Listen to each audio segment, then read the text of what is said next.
இவ்வருடத்தில் முதல் 5 மாதங்களில் இடம்பெற்ற 902 விபத்து சம்பவங்களில் 965 பேர் உயிரிழந்துள்ளதுடன் 1842 பேர் படுகாயமடைந்துள்ளதாகவும் சாரதிகளின் கவனஈனம் காரணமாகவே அதிக விபத்துகள் பதிவு செய்யப்பட்டுள்ளதாகவும் போலீசார் தெரிவித்துள்ளனர்.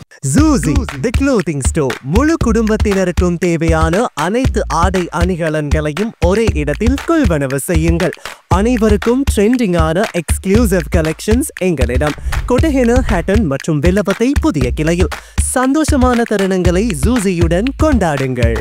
கவனக்குறைவாக வாகனம் ஓட்டுதல், பொறுப்பற்ற முறையில் வாகனம் ஓட்டுதல் மற்றும் முறையற்ற வாகன பராமரிப்பு ஆகியவை பல விபத்துகளுக்கு பிரதான காரணங்களாக இருப்பதாகவும் சுட்டிக்காட்டப்பட்டுள்ளது. இந்த ஆண்டு ஜனவரி 1 முதல் மே 13 வரை நாடு முழுவதும் இடம்பெற்ற 902 வீதி விபத்துகளில் 965 பேர் உயிரிழந்துள்ளதாகவும் 1842 பேர் படுகாயமடைந்துள்ளதாகவும் போலீசார் தெரிவித்துள்ளனர். இதேவேளை நுவரெலியா கம்பளை பிரதான வீதியின் கொத்மலை கெரண்டி எல்ல பகுதியில் கடந்த ஞாயிற்றுக்கிழமை அதிகாலை கதிர்காமம் பகுதியிலிருந்து குருநாகல் நோக்கி சென்ற இலங்கை போக்குவரத்து சபைக்கு சொந்தமான பஸ் ஒன்று பள்ளத்தில் கவிழ்ந்து விபத்துக்குள்ளானதில் பஸ்ஸின் சாரதி உள்ளிட்ட 23 பேர் உயிரிழந்ததுடன் 47 பேர் காயமடைந்திருந்தனர். கடந்த புதன்கிழமை கொத்மலை ரம்புடை பகுதியில் வேன் விபத்துக்குள்ளானதில் 17 பேர் காயமடைந்துள்ளனர். ராஜாங்கனை பகுதியிலிருந்து